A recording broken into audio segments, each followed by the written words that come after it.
বান্দা খারাপ পথে চলেছে, গুনাহ করেছে, আল্লাহ পাক নারাজ হয়ে পরীক্ষায় ফেল হয়ে গেছে। এই পরীক্ষার রেজাল্টটা বাম হাতে দেয়া হবে। যখন বাম হাতে দেয়া হবে, বান্দা বান্দা কিতাবাহু বিশিমানি ফায়াকুনু ইয়া লাইতানি লাম উতা কিতাবিয়া। ওই সময়ে ওই বান্দাটা আফসোস করবে, কান্নাকাটি করবে, বলবে আল্লাহ আমার যদি রেজাল্ট না দেয়া হতো, আমার রেজাল্ট যদি না দেয়া হতো, আমার রেজাল্ট যদি না দেয়া হতো। এইভাবে আল্লাহর বান্দা কাঁদবে, কিন্তু ওই দিন কেঁদে কোনো উপায় থাকবে না, ওই দিন আর কোনো উপায় থাকবে না। ভিক্ষা করে বাঁচা যাবে না, সাহায্য নিয়ে বাঁচা যাবে না, ওই দিনে কেউ কারো হবে না। আল্লাহ আবারও বলে দিয়েছেন, ইয়াউমা লা ইয়ানফাউ মালুন ওয়ালা বানুন। এ আমার বান্দা, তোরা টাকা পয়সার পিছনে পড়ে আছিস, জমি জায়গার পিছনে পড়ে আছিস, ছেলে মেয়ে বাচ্চার পিছনে পড়ে আছিস। আমি আল্লাহ জানিয়ে দিলাম, ইয়াউমা লা ইয়ানফাউ মালুন ওয়ালা বানুন। তোর সম্পদ, টাকা পয়সা, ছেলে মেয়ে তোর কোনো কাজে আসবে না, কোনো উপকারে আসবে না। ইয়াউমা ইয়াফিরুল মারউ মিন আখিহি ওয়া উম্মিহি ওয়া আবিহি ওয়া সাহিবাতিহি ওয়া বানিহি। কিয়ামতের ময়দানে তোর ছেলে তোর থেকে পালাবে, তোর বাপ তোর থেকে পালাবে, মেয়ে তোর থেকে পালাবে, কেউ তোর হবে না। ওই দিন যদি রেজাল্টটা খারাপ হয়ে যায়, কেটে কোনো উপায় থাকবে না।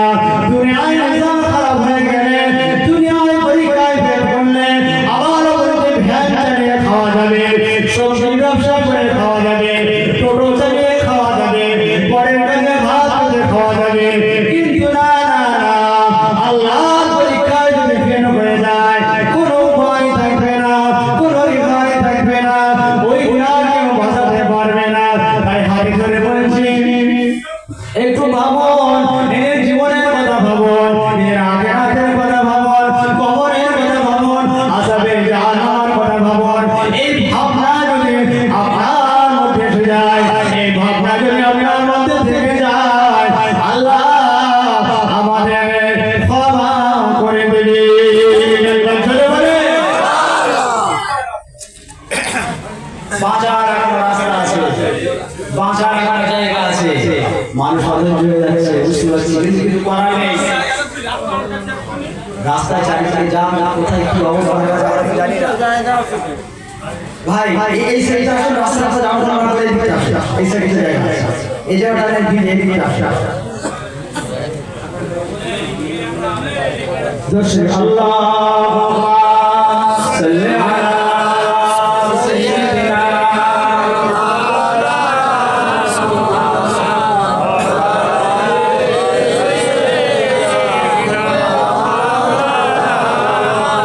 আমার সোনার মদিনা, আমার সোনার মদিনা, আমার জানের মদিনা,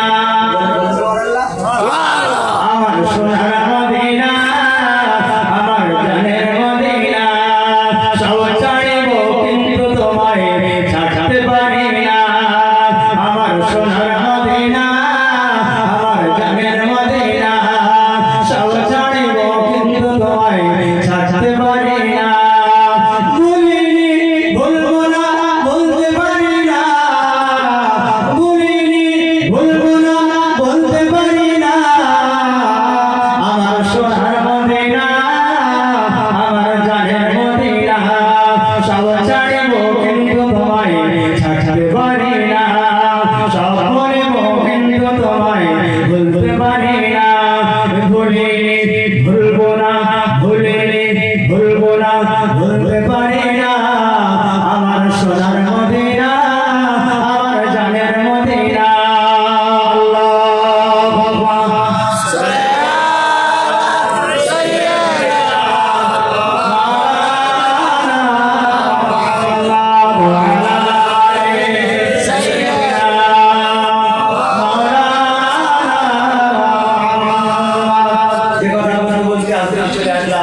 তাহলে ছেলে কথা শোনে না, মেয়ে কথা শোনে না, স্বামী কথা শোনে না, বউ কথা শোনে না, ব্যবসা ভালো হয় না, চাষ ভালো হয় না, ঔষধ পেয়েছেন? এক ঔষধে সব কাজ, সব কিছুর মূলে আমাদের গুনাহ। আর এই গুনাহ থেকে বাঁচতে হলে তওবা করতে হবে। তওবা করলে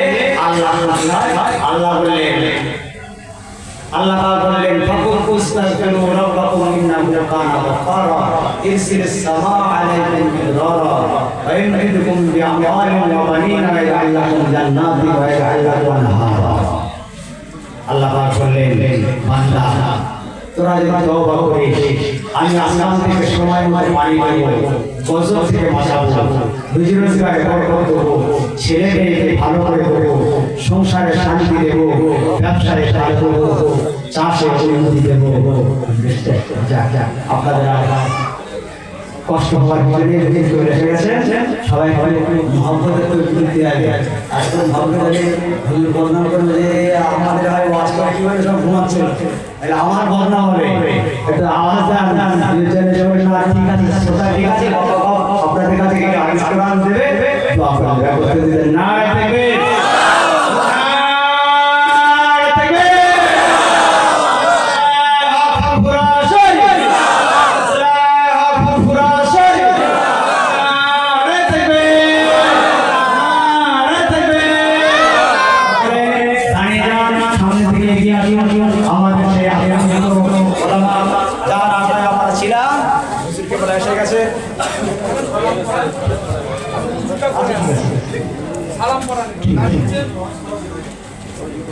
আপনারা সামনে দিকে এগিয়ে আসুন,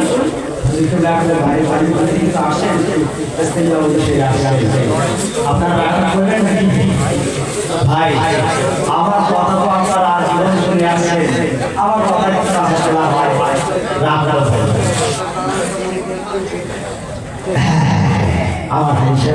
ভালো কথা বলেছিলাম।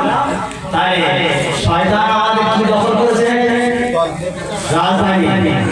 রাজধানীকে কল, এই কলবে শয়তান বসে আছে।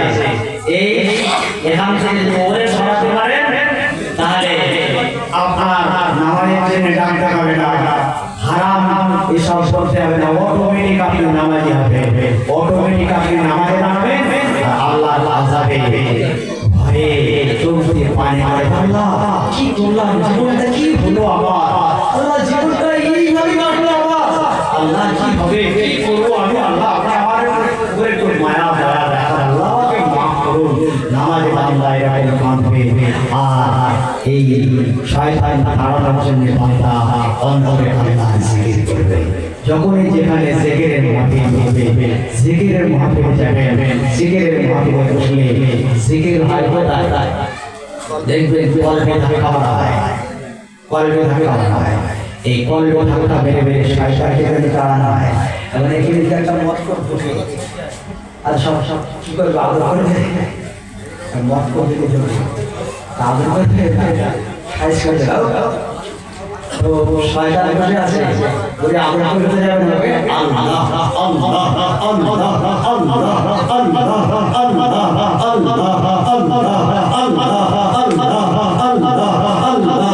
এই যখন জিকির করছেন আল্লাহর আসমান থেকে আল্লাহ নামের নূর আলো কলবের উপরে নাযিল হয়ে যায়।